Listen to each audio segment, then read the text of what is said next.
Before we begin today's podcast episode, I want to let you know about two upcoming events. Our 2-year Jungian psychotherapy program for psychotherapy clinicians and Jungian studies program for non-clinicians is accepting applications through July 1st. We have an open house on May 4th from 1 to 4 p.m. at the Jung Institute in downtown Chicago. If you'd like to attend to meet the incoming directors and current students to have any questions answered, as well as see the space. If you would like to RSVP for this event, email jung@jungchicago.org. We also have a Jung 101 program, The Spirituality of Jungian Psychology, on May 18th at St. Mark's in Barrington, as part of our campaign to extend our courses into the suburbs of Chicago. We have 3 locations for this event, and you can choose the one that's most convenient for you. May 18th from 1 to 5 p.m. at St. Mark's Church in Barrington. June 1st from 9 a.m. to 1 p.m. at the Jung Institute in downtown Chicago. And June 8th from 9 a.m. to 1 p.m. at Morton Arboretum in Lisle, Illinois. For more information about that program, visit our website, jungchicago.org.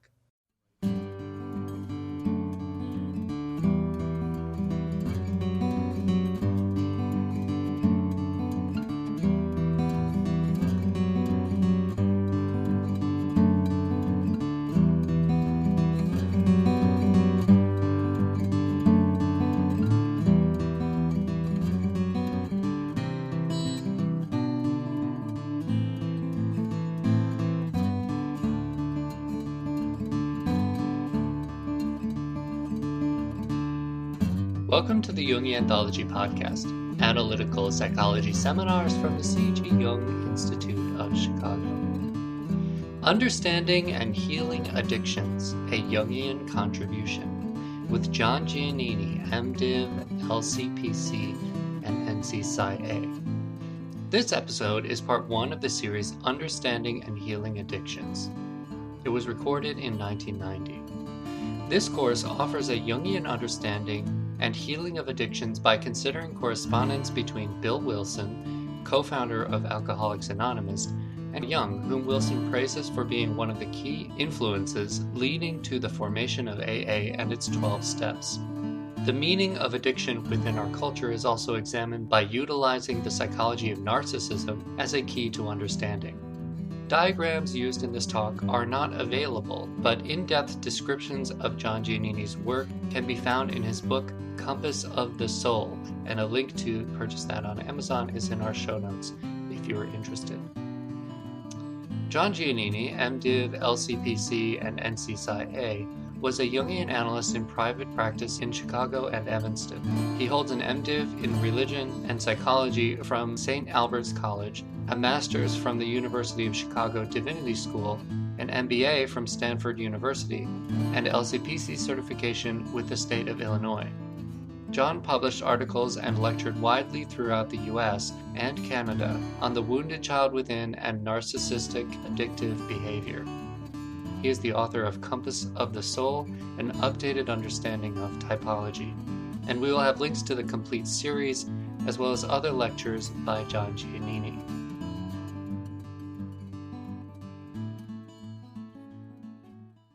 As we go along, I'll want to talk to you about these charts. I will make extensive use of them in order to help us understand what very complex processes in addiction. We'll go, as part of the lecture, through at least the high points of the Bill Wilson Jung letters. And then I want very specifically, although this is going to be in the somewhat in the lecture, I want to talk to you about psychic reality, the importance of that in understanding Jung's psychology and understanding this work in addictions. And I'm going to read to you a very interesting dream from a lucid dreamer and researcher from the Stanford University Sleep Research Center, and also an illustrative dream that shows what happens when we ignore psychic reality. That is where the dream ego itself is confused between inner and outer reality.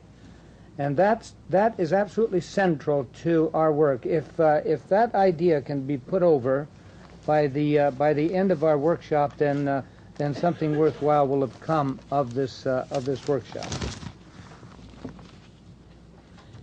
I also want to make some suggestions of maybe overnight readings for you in Witness to the Fire and also in the drama The Gifted Child. Any questions? Yeah, right. So I want to begin this lecture with two poems taken from a book by Ashley Montague entitled Growing Young. This book is part of a large background and understanding of the human being that makes possible the healing of our neurotic afflictions, our addictions.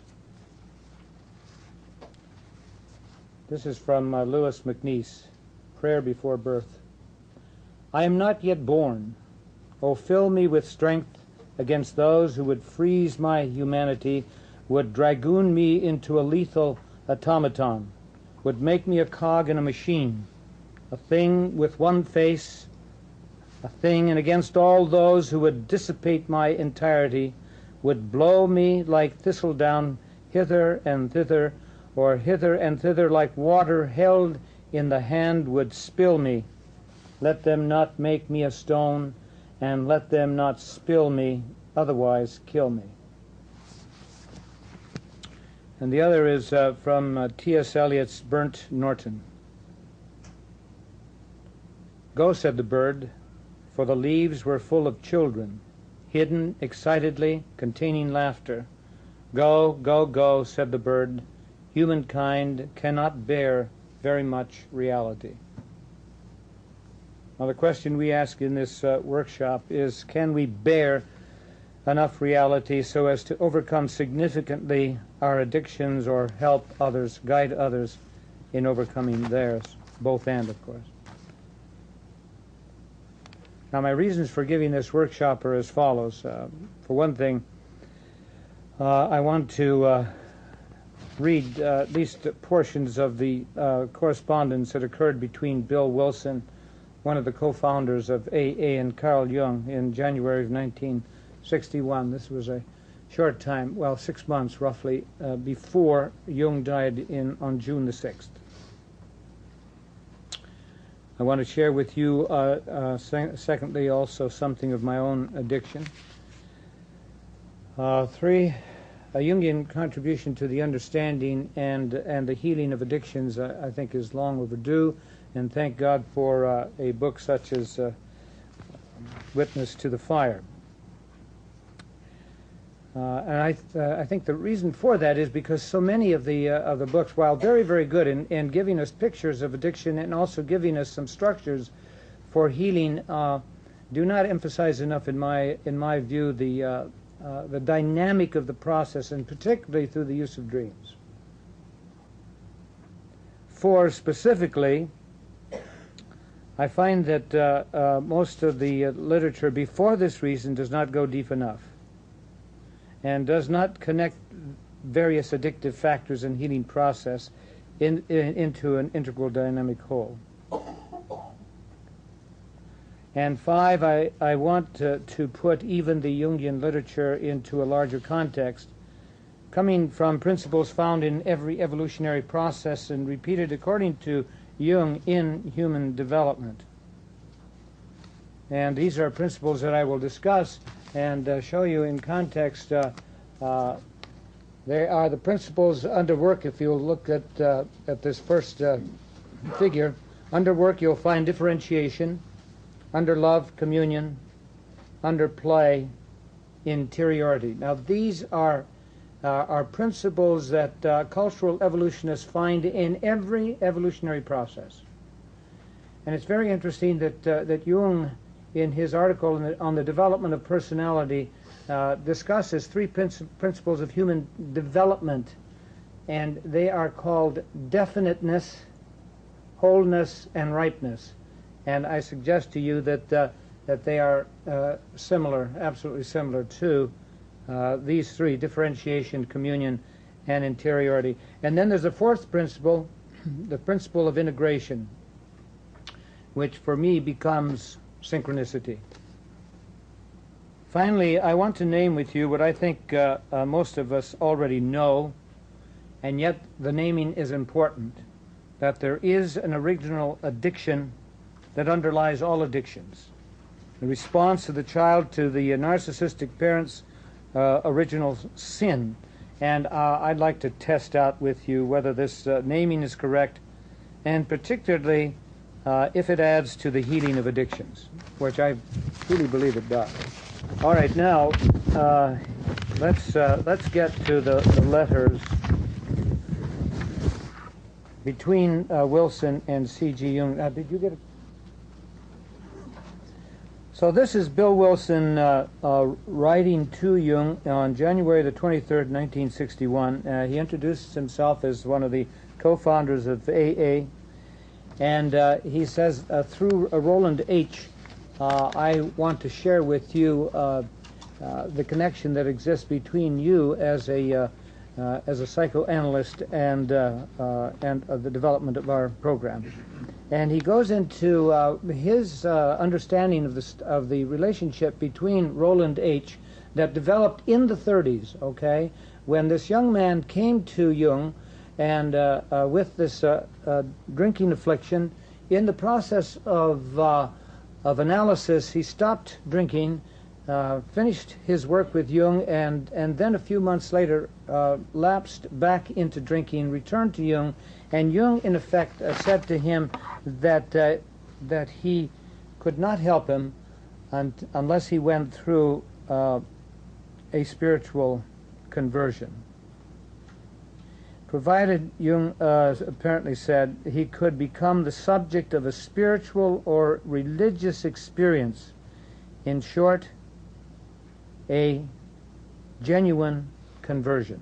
And he added further that usually this is realized in some kind of a religious atmosphere, and by implication, some kind of a group setting. And now there are immediately resonances here on a psychic level. If we look at psychic reality instead of just social reality, then what we have to keep in mind is that a religious atmosphere also exists within us.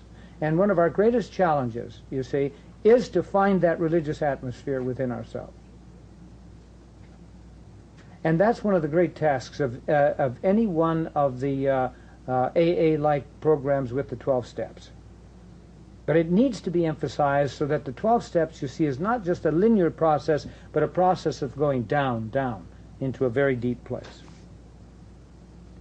And he goes on pointing out that after Roland left Jung, he, in England, joined the Oxford group that also was at that time in existence in various cities of the United States on the East Coast.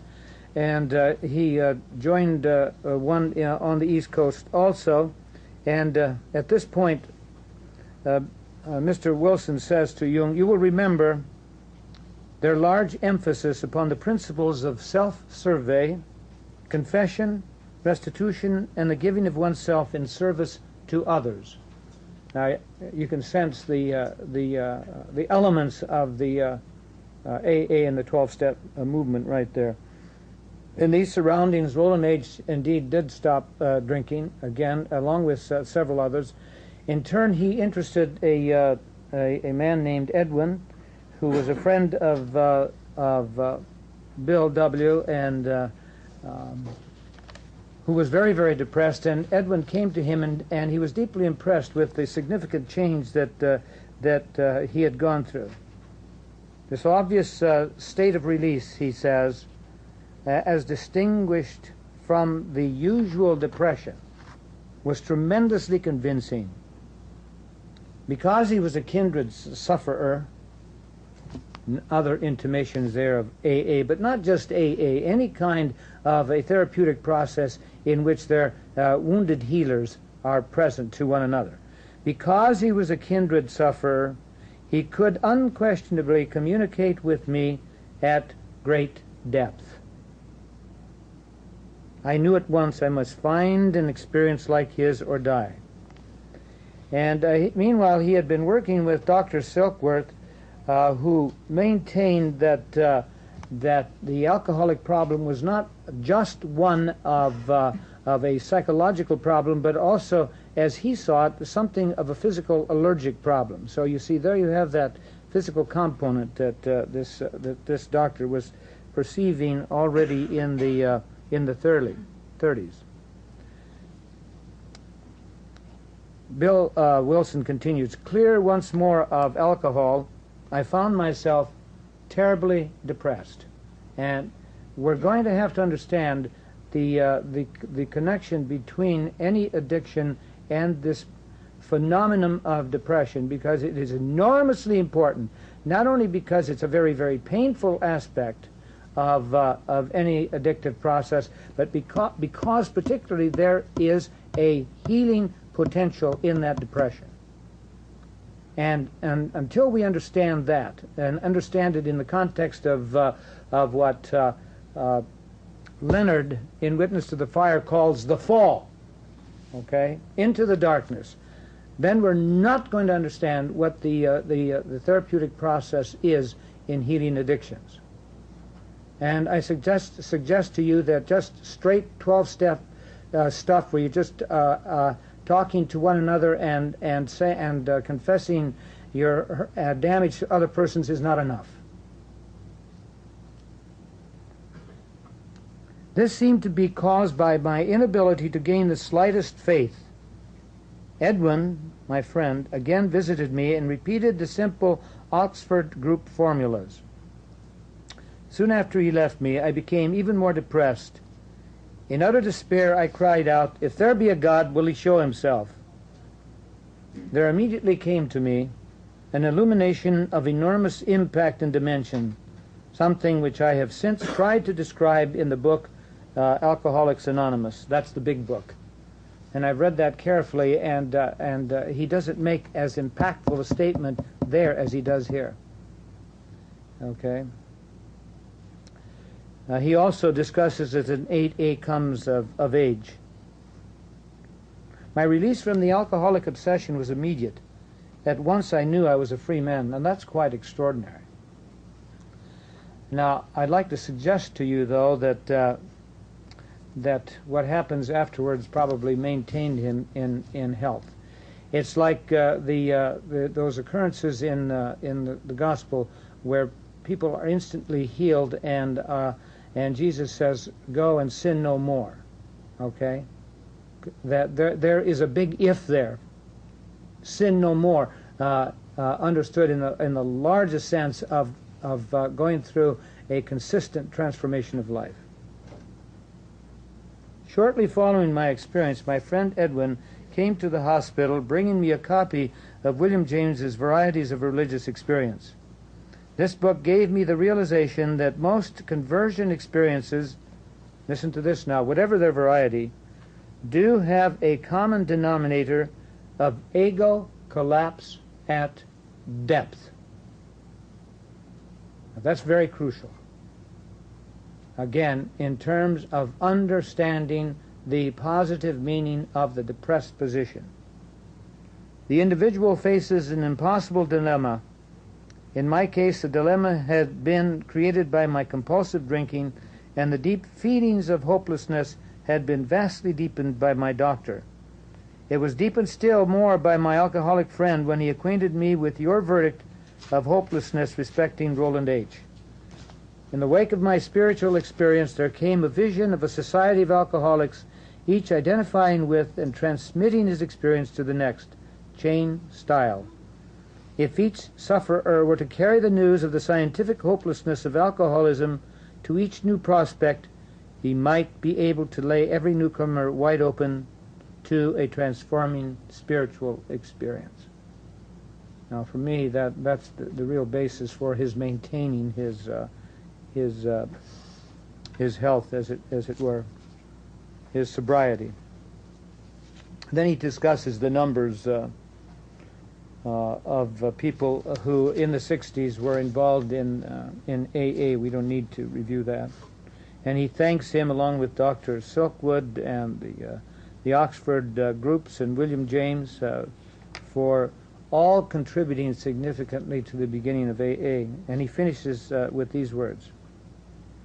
Very many thoughtful AAs are students of your writings because of your conviction that man is something more than intellectual, than intellect, emotion, and $2 worth of chemicals. You have especially endeared yourself to us.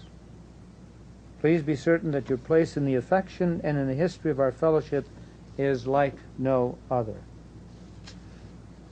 There's more than intellect, emotion, and $2 worth of chemistry, and that says an enormous amount. There is a spiritual dimension, and that's what we have to probe more and more as we work through these hours together. And on January the 30th, now Jung was a very ill man, and so his response to Mr. Wilson followed 7 days later. January the 30th, 1961. Dear Mr. Wilson, your letter has been very welcome indeed. I had no news from Roland H. anymore and often wondered what has been his fate. Our conversation, which he has adequately reported to you, had an aspect of which he did not know. The reason that I could not tell him everything was that those days I had to be exceedingly careful of what I said. I had found out that I was misunderstood in every possible way. Parenthetically, he was being scored by the psychological and psychiatric professions because of the fact that he taught that there was a collective unconscious, because he taught that religion had an intrinsic inner value, because he taught that there were archetypes in the human soul, and he was relegated very, very much to the backwash, if you will, of these professions, and indeed still is. Still is. Thus, I was very careful when I talked to Roland H. But what I really thought about was the result of many experiences with men of his kind. And this is crucial. His craving for alcohol was the equivalent on a low level of the spiritual thirst of our being for wholeness, expressed in medieval language, the union with God. Can I walk around? Now, immediately, we need to see what that looks like in terms of the psyche. Here is ego, and I'm drawing from that simple pattern that I developed in studying Alice Miller. Okay, that's our figure 2, isn't it? Okay, and I'm not going to stress this process here now. We'll get into that. What I simply want to note is what Jung calls a thirst of our being for wholeness, expressed in medieval language, the union with God. And what I simply want to say, here's the depressed aspect of psyche, and here's the grandiose. What Jung is talking about is a hunger of the soul for the self, pure and simple. That is our intrinsic wholeness. That is our potential wholeness. And that is our union with God. And Jung is very blunt about that on page 250 of his 2 essays, which is available in a separate book. I don't know what the page is in the collected works, but on page 250 of the 2 essays, which is his basic book explaining his system, he talks about the self as an affinity with all things, with beasts and with gods, with crystals and with stars. And a little later he says it might as well be called God with us. Okay? God with us.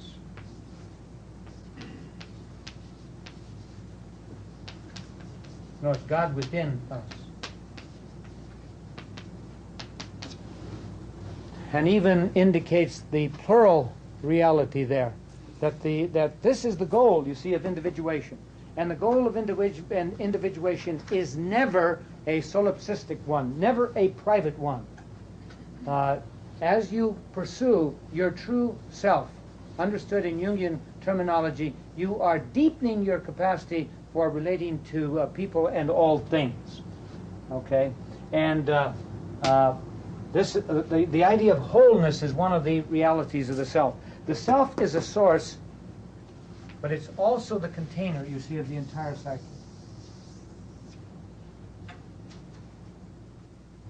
It includes consciousness and the unconscious. How could one formulate such an insight in a language that is not misunderstood in our days? The only right and legitimate way to such an experience is that it happens to you in reality, and it can only happen to you when you walk on a path which leads you to higher understanding. You might be led to that goal by, and he has a series here, 1, an act of grace, or 2, through a personal and honest contact with friends, love relationships. That's an act of grace too, though. Or through a higher education of the mind beyond the confines of mere rationalism. And that, again, is the self, which is the center of that deep irrational part of us that we call the collective unconscious.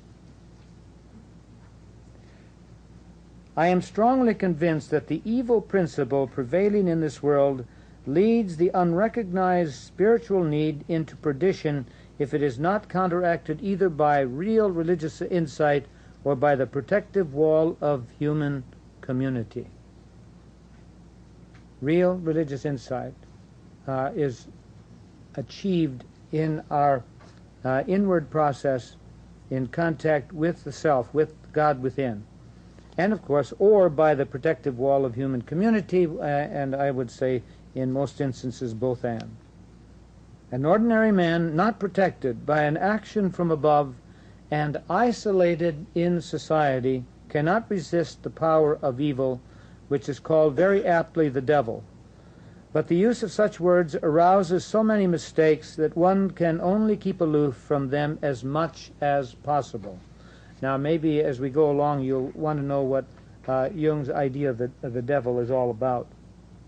It's not the classical one that establishes immediately that there is a separate entity. That may very well be, Jung says, in others of his writings, but he's interested in how that archetype of evil is expressed in our human experience. These are the reasons why I could not give a full and sufficient explanation to Roland H., but I am risking it with you because I conclude from your very decent and honest letter that you have acquired a point of view above the misleading platitudes one usually hears about alcoholism. And besides, to give more perspective to Jung, he was a much older man at that time, and even 10 years before that, in 1951, when he wrote his article on synchronicity, which exposed him even more to ridicule beyond his other concepts, he said at that time, I'm an old man and I give less and less care as to what other people think. And I owe it to my clients who have been telling me these stories about their psychic experiences for 20 years, and I'm not going to hold back any further. Then he has this concluding statement, which must be understood again in an inner way. You see, alcohol in Latin is spiritus, and you use the same word for the highest religious experience as well as for the most depraving poison. The helpful formula, therefore, is spiritus contra spiritum. Thanking you again for your kind letter. Now, spiritus contra spiritum simply means spirit against the spirit. And translated in the context of any addictive process, it means the wrong spirit, if you will, the wrong high versus the legitimate high. And there really is one legitimate high that comes from a very, very deep place within ourselves. That's basically what Jung is saying at that particular point. Okay.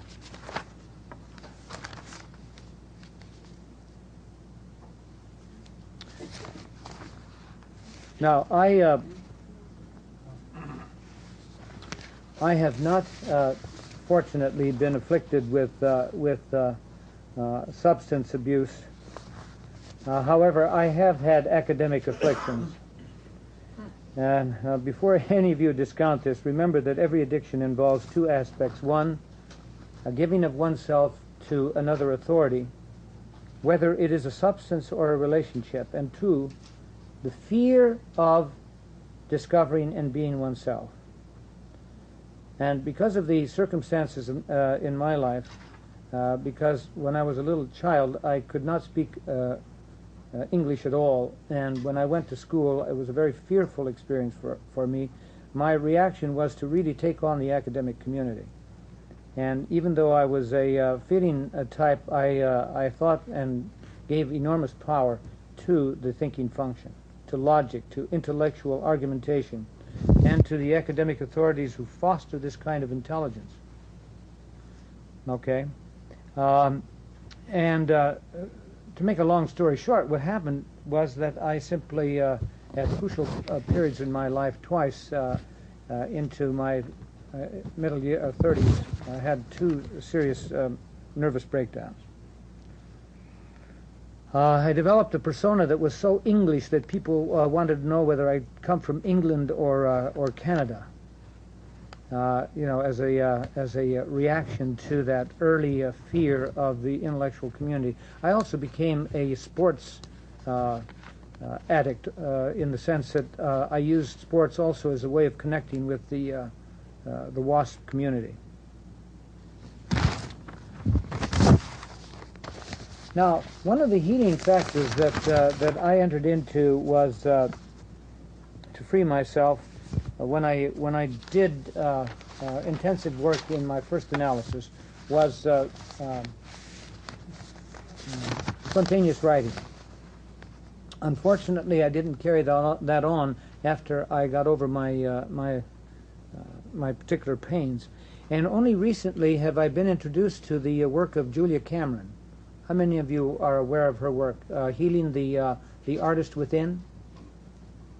Have you heard of that workbook that she has written? She also teaches a 12-week course based upon that. Healing the Artist Within. Any artist, although she specifically teaches there a practice that she calls the morning pages. In 1975, I believe it was, she realized that she was an alcoholic. She had been using her drinking in order to get into writing, just as Linda Leonard shows her doing it in her preface here, which I want please all of you to at least try to read this evening before we begin, or tomorrow before we begin at 10 o'clock. And she was left in despair because she thought that if I stop drinking, then I'll have to stop writing. She was wandering around New Mexico at the time, and she began to ask herself, well, what do I believe in? And she immediately heard the response, I believe in a creator God. And that creator God is within me, and therefore I've got to contact that power within myself. And so she got the idea also in a kind of a sudden inspiration to begin spontaneous writing that she now calls the morning pages. A woman named Goldberg also in the book Writing Down the Bones teaches the same idea. She calls her writings junk writing. Okay, and the whole point of it is to keep the censor out of the writing, to keep the parent out of the writing, you see, to keep the power of the controlling authorities out of the way. She used alcohol for a while to do that, but then she also was taken over by the authority of alcohol. Okay? Spontaneous writing is to be taken very, very seriously. You are not journaling. You are not trying to write anything substantial. If that little part of you says, oh, this is beautiful writing, make a note of that, and then write down this is beautiful writing and get away from it entirely. You are honoring play itself, pure spontaneity. Now, this is not an easy thing for us Westerners to do. It's a very, very powerful discipline. I call it disciplined spontaneity. All right. Okay, now third, this the Jungian entrance into the field of addiction, as I've said, is long overdue. I've given one workshop and also a course in workaholism before I got into addictions. I was working with the workaholism in King Arthur and his knights. That is, using that particular great mythological structure as a way of showing how people get caught up in high, heady activity. I had never, however, focused on the archetypal basis of the A-type groups and their tradition of anonymity, and particularly on the 12 steps, strengthened by the use of dreams, the language of God, of the Creator God within us. I feel that people with some training are capable of using a Jungian approach in the 12 steps as a way of getting to the archetypal process that underlies these steps. Now, this is certainly implied in Bill Wilson's letter to Jung, not just because of Jung's personal encouragement of Roland L., but because he pointed out, that is, Bill did, the significance of both personal conversion and the support of a spiritual community. Well, Jung pointed that out. Also, Wilson had added, very many thoughtful AAs are students of your writing. Now, the crucial factor here is understanding the archetypes. And that is the main thrust of our work, if indeed there is a unique contribution that Jung makes to the understanding and the healing of addictions, then it's got to be by virtue of our understanding the work of the archetypes in this process. The main thrust of this workshop will be in helping participants articulate and experience their healing archetypal journey within a framework in which, with Linda Leonard, we look at what it means to be in flight, to reach a high, what it means to fall, and what it means in that fall to realize a creative potential. Okay, and within the context also of these correlations here that we will work on more specifically tomorrow, where the process of reaching a high really is coming from the self up to this first level, you see, where we enter into a one-sided ego consciousness, a very, very necessary consciousness in order for us to plunge back down into these deeper levels, okay? To plunge into what Jung calls the shadow, into the wounded child, to plunge into what Jung calls the feminine and the masculine principles, that third level that I also called the new child, and then to plunge into the self itself, the divine child, okay? And to bring into play the human activities of work and of love and of play and pray that correlate with these four levels, okay? And where Meister Eckhart's four levels, one of the great universal mystics, also have their correlation, but we're not going to focus directly on him, but this is there for you to pay attention to. And also to see that there are bodily correlates to this process also, with the head referring to the ego level and the heart to the level of the wounded child, and the guts, womb, the sexual organs correlated with the new child and with the element of play. Very, very important. And finally, the whole subtle body, or if you will, the dancing body associated with the self.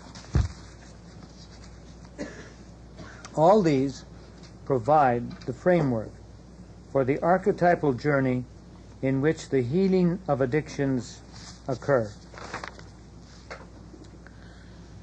Okay, and another reason why this course is important, this workshop is important, is because of the Jungian literature that's now available. Now, again, I've asked you to read Linda Leonard's Witness to the Fire. I also recommend another book for those of you who want to pursue a Jungian approach, but more from understanding drug addiction specifically in terms of a cultural base. Luigi Zoya, Z-O-J-A, a Jungian from Italy, has written a book called Drugs, Addiction, and Initiation: The Modern Search for Ritual. And further, Marion Woodman's books are very, very important here because of the work that she has done with obesity and with nervosa anorexia. But of her books, the most important is Addiction to Perfection, The Still Unravished Bride.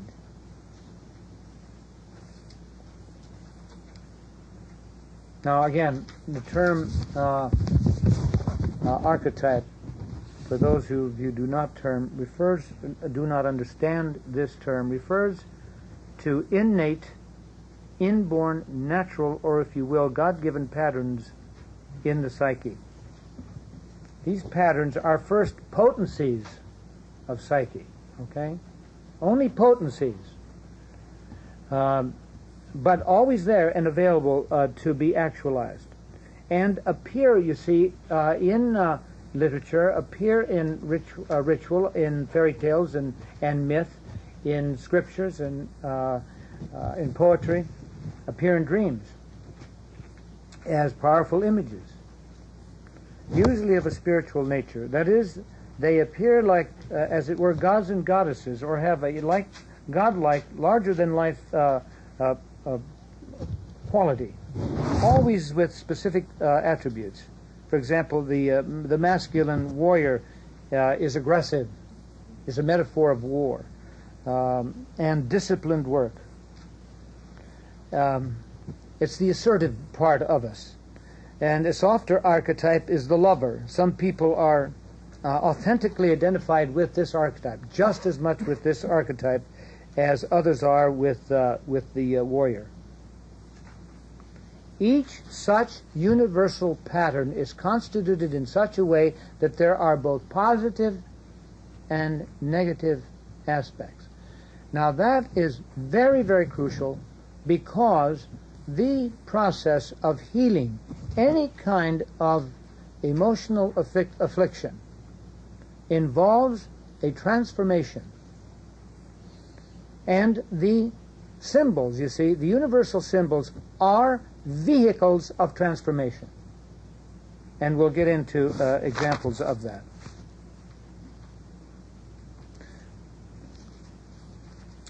Now Zoya points out that any drug addiction, for example, includes three factors. One, the physical organic habit formation, and recall that Bill Wilson's doctor spoke of this as a kind of allergy. Two, conditioned psychological habits. All right, now again, these two are in a corresponding way like the two that Bill Wilson's physician talked about. But again, he says nothing of a third kind, a third element which Jung eventually points to in his response, and which Zoya here expands on, and I'm going to read to you a quote from his book on page 31. The third aspect of all addictions, and not just drug addiction, is the presence of a para-religious element. And he adds, we might also define the element as sacred, which, unlike the other two elements, is neither acquired nor culturally conditioned, but is rather an archetypal tendency. This element would be responsible for the spontaneous formation of rituals, and now here specifically for the drug addict's tendency towards esotericism, looking for the unusual, the mysterious, the occult. The fact that the third element is the least conscious explains to some extent why most other schematizations of drug addiction tend to be reductive, concentrating only on its physical and conditioned aspects. As we see from the ineffectiveness of most drug treatment programs, the problem of addiction is not easily conducive to such reductive terms. Okay? What Zoya is saying, what Jung was saying is in his response to Bill Wilson, when he writes that liquor in Latin means spiritus, which in Latin also means soul, okay? The same thing. These people are saying that the reason why an addiction requires a spiritual archetypal solution, like Wilson's conversion, is because the essence of addiction is first and foremost a spiritual archetypal problem. Okay? We say in every neurotic problem that the archetype or God of that problem is the God who wounds and the God who heals. This is another way of saying again that in each great symbol, in each archetypal or universal symbol, there is both a positive and negative potential, depending on how it is understood and used by human beings. So, writes Zoya, an archetypal meaning underlies crucial terms in all of the addictions. Now, he takes the word addiction itself. He says the word addict appears in England around the 16th century, and it comes from the Latin addictus, which means handing over to someone. Addiction thus originally meant giving oneself over, but little by little. The meaning became connected with the use of drugs, however, in a progressive way. A similar etymological evolution took place with the verb to crave, which comes to us from the Old Norse verb for to ask or to demand intensely. Therefore, to crave, you see, is practically like to pray. To pray. Addicted, therefore, has at root a deeper positive connotation and meaning. Even in our common speech, we speak of a positive or healthy addiction, meaning a positive habit that aids us, such as sleeping a reasonable number of hours a day. It even implies our surrender, our giving ourselves over to a higher or more comprehensive power. Marion Woodman notes that in her work with food addictions, she finds in them the hunger for a spiritual food, for symbols and actions of love from individuals, but also from sacramental practices, such as the Eucharist in Christianity and the Passover or Sabbath meals in Judaism. And she also adds, now listen to this, because again, this is, I'm going to build on this before we leave this evening. The real food of the soul is metaphor. The real food of the soul is metaphor. The whole world of dreams is a metaphorical, symbolic one. Religion is based on symbols. Art, music, poetry, the whole creative world, the world of soul, is based on it. And Linda Leonard's book, his entire book is based on the assumption that addiction is a destructive attempt to be creative. And she distinguishes here between the demon lover and the creative demon of the artist in each of us. In both, and this is a quote from her, page 11, both is a sort of possession, a giving oneself over to the call of creativity. This kind of possession can be negative and narrowing, but it can also be deepening and transformative. In the process of creating, both sides are often felt. Their tension must be borne if one is to actualize the vision. The addict tries to escape the tension of existence. The creative person honors the tension by living in it and creating out of it. Okay. Now, again, in this context, you see, it's important to realize that, again, some wonderful literature has appeared on addictions. Norwood's Women Who Love Too Much, which, of course, is the same affliction that men have also, so many men. And many beautiful factors are shown in there that point to the addictive quality of a fused love, as she talks about it, and also shows that it's very much like alcoholism. Whitfield's book, for example, what's the little book he's written, Healing the Child Within? Okay, is an excellent book. But look at when he gives us his important chapter 13 called Transforming, he simply gives you a kind of a cookbook again. He lists ways of transforming, breaking free of being a victim, letting go, turning it over, and the forgiveness process, being assertive, a person's Bill of Rights. Okay. Now, these are all very necessary, conscious types of awareness, signposts on the journey of healing and awakened community and creativity that help, to some extent, to develop the necessary ego consciousness to act, and especially if one has hit bottom, to ask for help. However, these healing factors must be experienced as part of one archetypal journey. Moreover, they need to be realized in the very ground of the soul as archetypal events and images, as numinous experiences of the sacred. In fact, I find a lot of this in the big book, the AA, the big book. I find more evidences of a dynamic healing process in there at times than I do in so much of the other literature.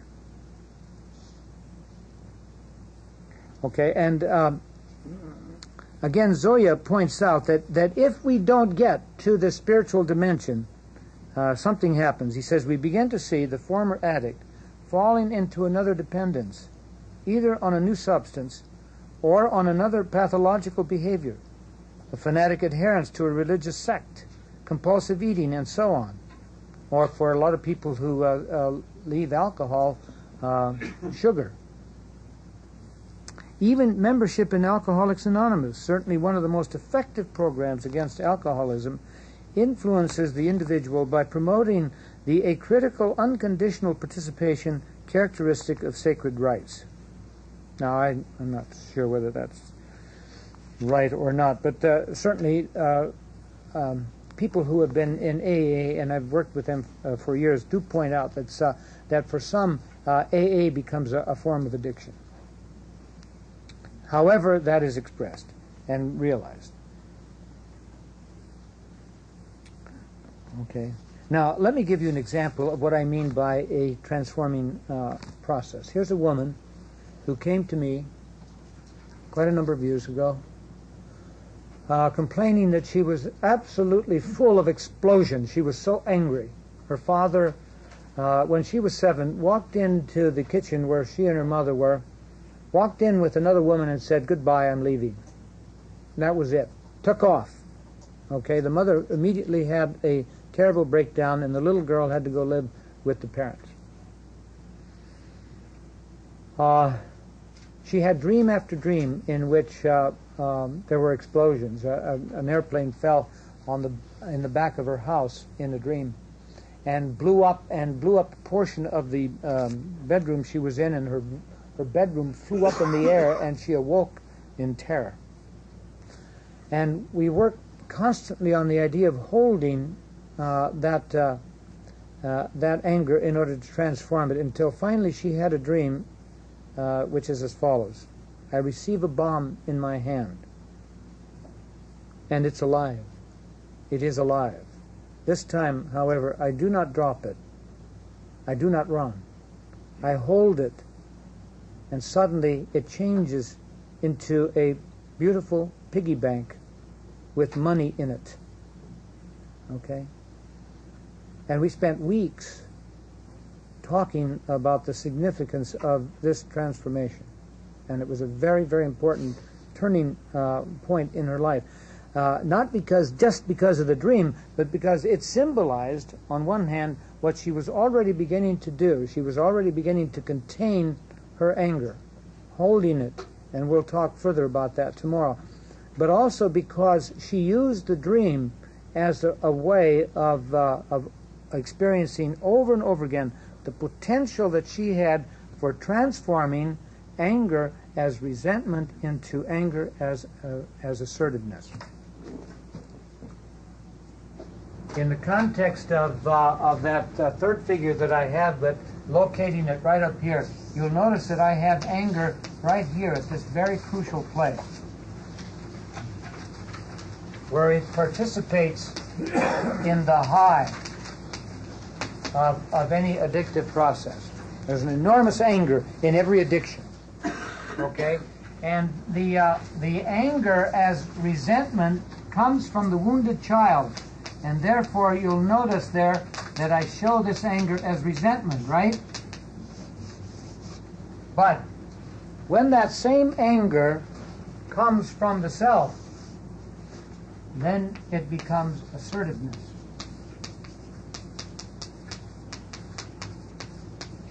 The essence of anger is this, that it is the emotion of assertiveness. And used in conjunction with the self, it becomes creative. It becomes creative.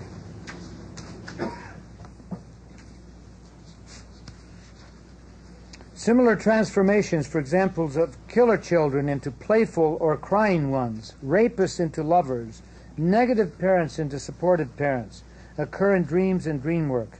In the process, neurosis and addictions are slowly overcome if one stays with the feelings, stays in the transformative experiences. Okay, now, and in many cases, people will go through very subtle changes that are not as dramatic as this, and yet they begin to experience, you see, a change in attitude. Jung once said that the essence of all psychologies has to do with image and attitude. Image is cognitive, attitude is emotional. Okay, and that both are essential, and we're going to discuss that. The importance of what I call emotional climates. That's very, very crucial to our understanding of the transformative process. So let's keep in mind the crucial importance of holding both of those in order to effect significant change.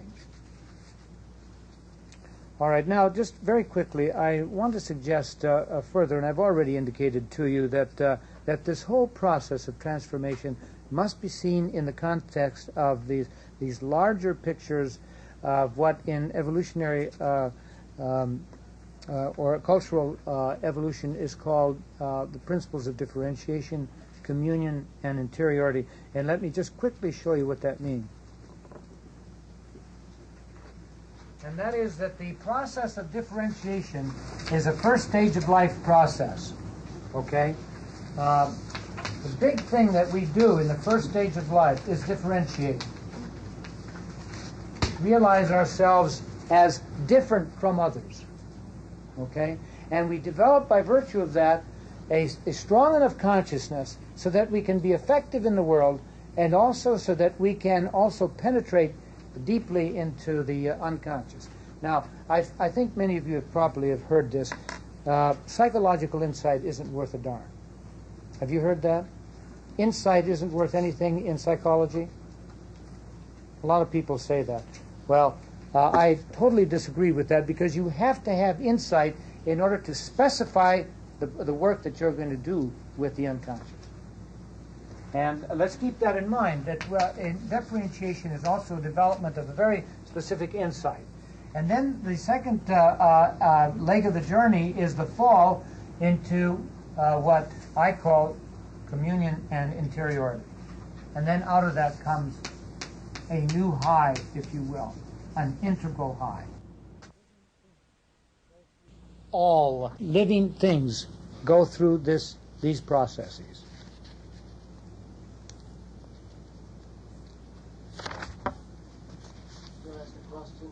Yes. Communion with what? Communion with anything that is integral to your particular state of existence. For example,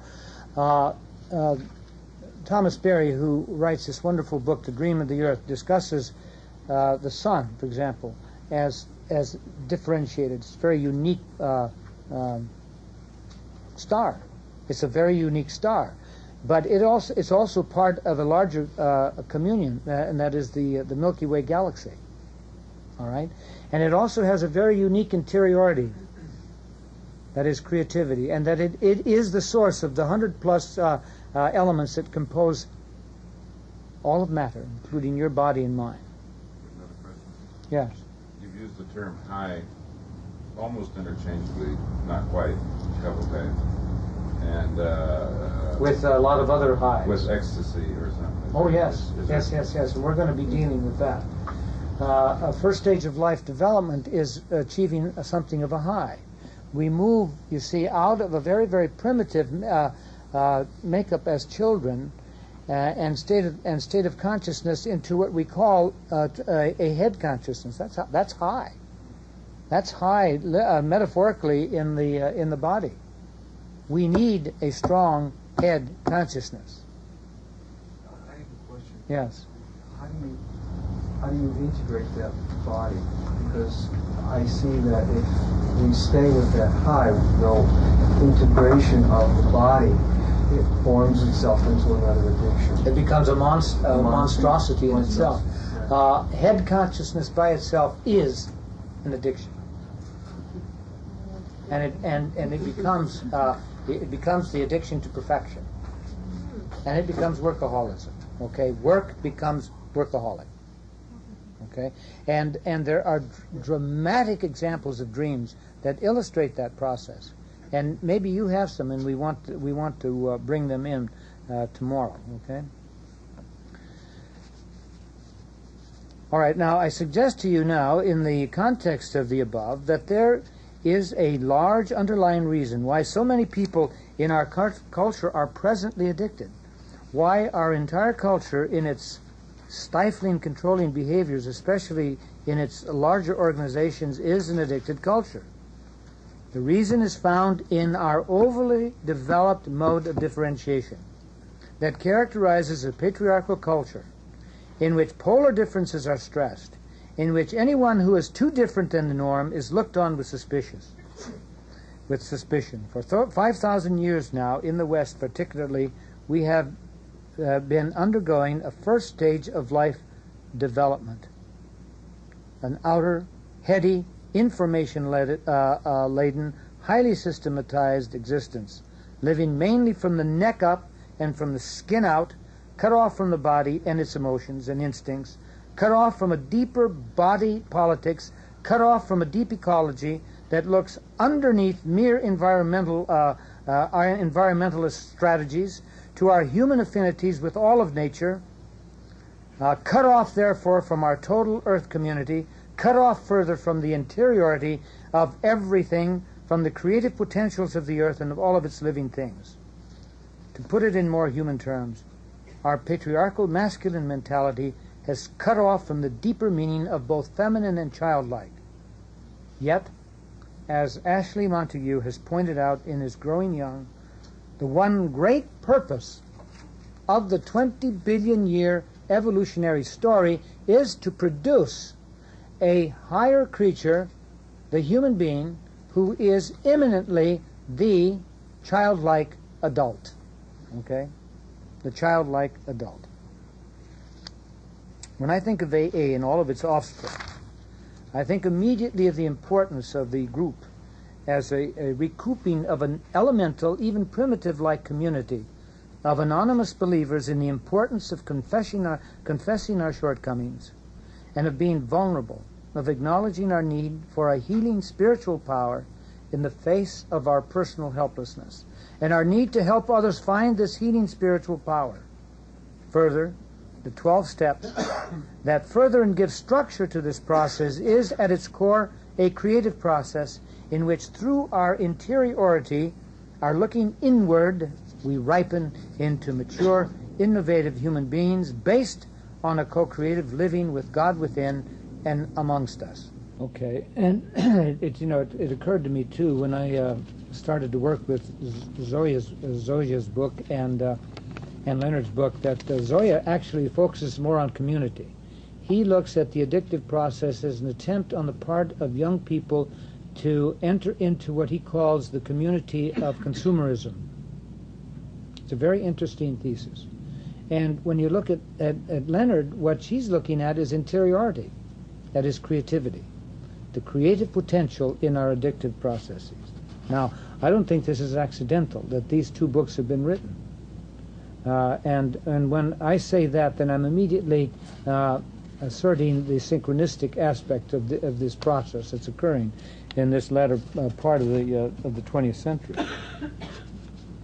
And that synchronicity says that all of us are in a very, very deep network with all living things and with one another. And I don't think it's an accident that you and I are here together tonight.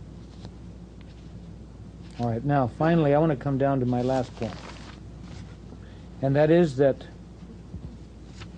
I am convinced that there is an original addiction, as I said, underlying all these other addictions.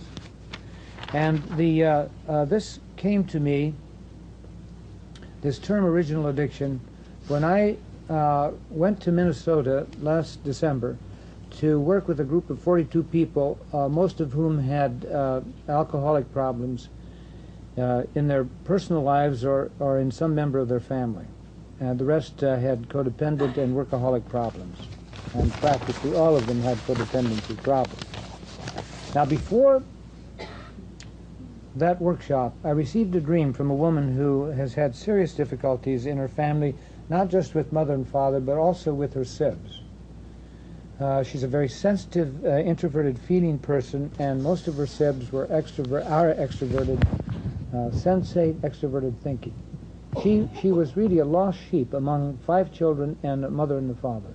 They did not understand this quiet, sensitive child. She has a dream. And here's how the dream goes. I am captured by a very, very powerful man. And he takes me to his hiding place. And in that hiding place, he says, in effect to me, you can be free if you recite correctly the first commandment of the Decalogue, of the 10 Commandments. And she thinks for a moment, and then she blurts out, first, honor thy father and thy mother. And his response is no, but it's a no, as she says, that resounded through the stars and the planets. In wave after wave, and she awoke in terror.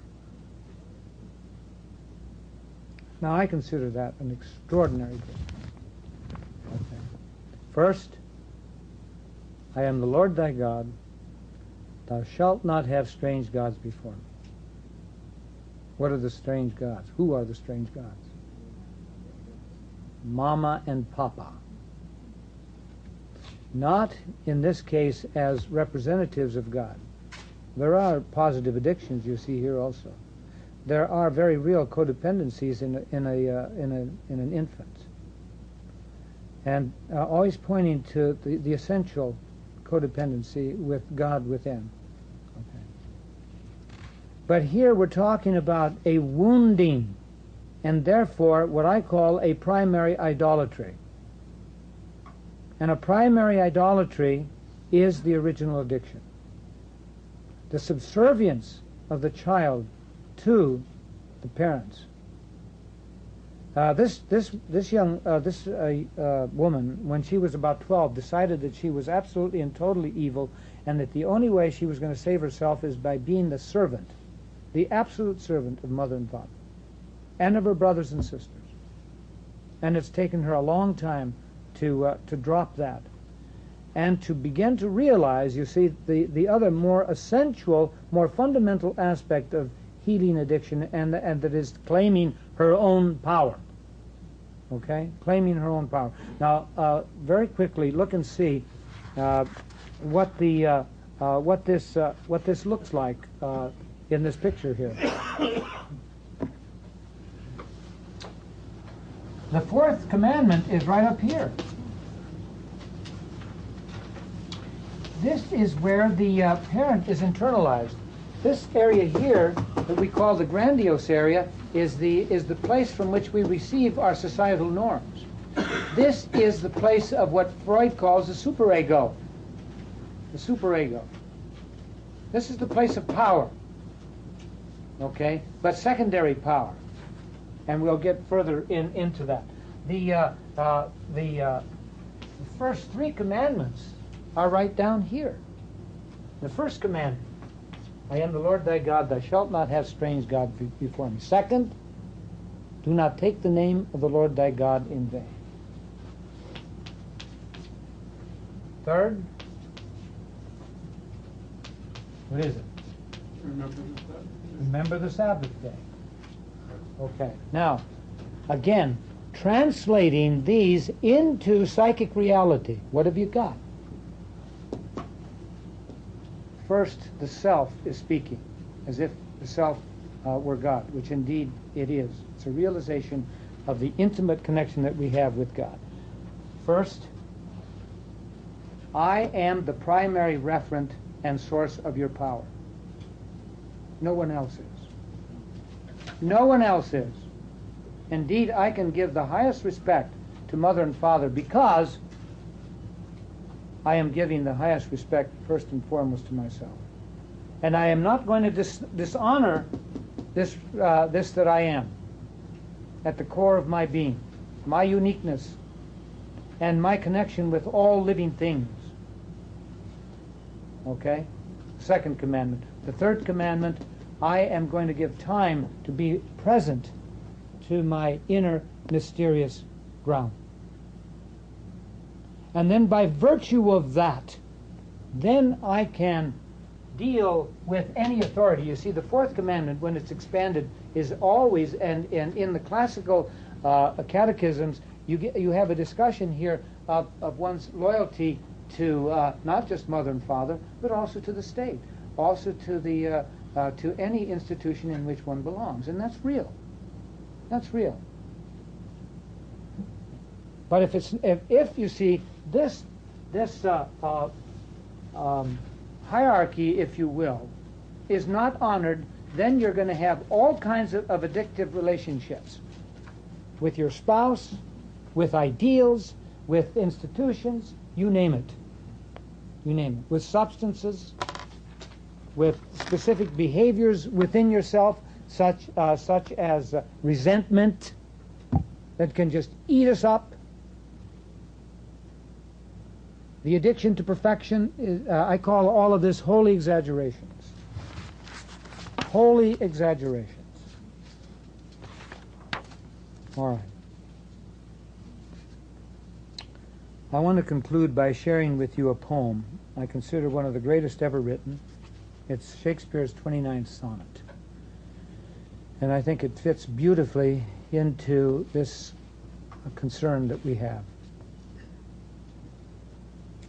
Let the love that it speaks of be the self, your inner first divine lover, and the healer of all addictions.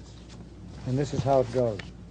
When in disgrace with fortune and men's eyes, I alone beweep my outcast state, and trouble deaf heaven with my bootless cries, and look upon myself, and curse my fate, wishing myself like to one more rich in hope, featured like him with friends possessed, desiring this man's art and that man's scope, and what I most enjoy contented least. When myself almost despising, happily I think on thee, and then my state like the lark at the break of day arising, from sullen earth sings hymns at heaven's gate. For thy sweet love remembered such wealth brings, that then I scorn to change my state with kings. Okay, thank you very much, and let's take a break now, and then we'll come back and you can and ask questions, and then I also want to share with you an amplification of what it means to be in touch with psychic reality from a dream here, and also from a dream from a person I'm working with.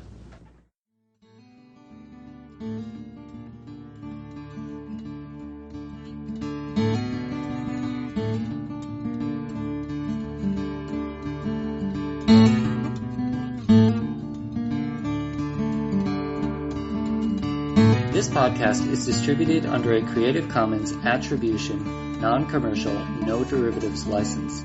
Share it all you like as long as you maintain the attribution to the speaker, but please do not change it or sell it. If you like this episode, tell your friends about us or leave us a review on iTunes. For more information about classes, training programs, videos, audio, this podcast, or to find a Jungian analyst near you, visit our website, www.jungchicago.org.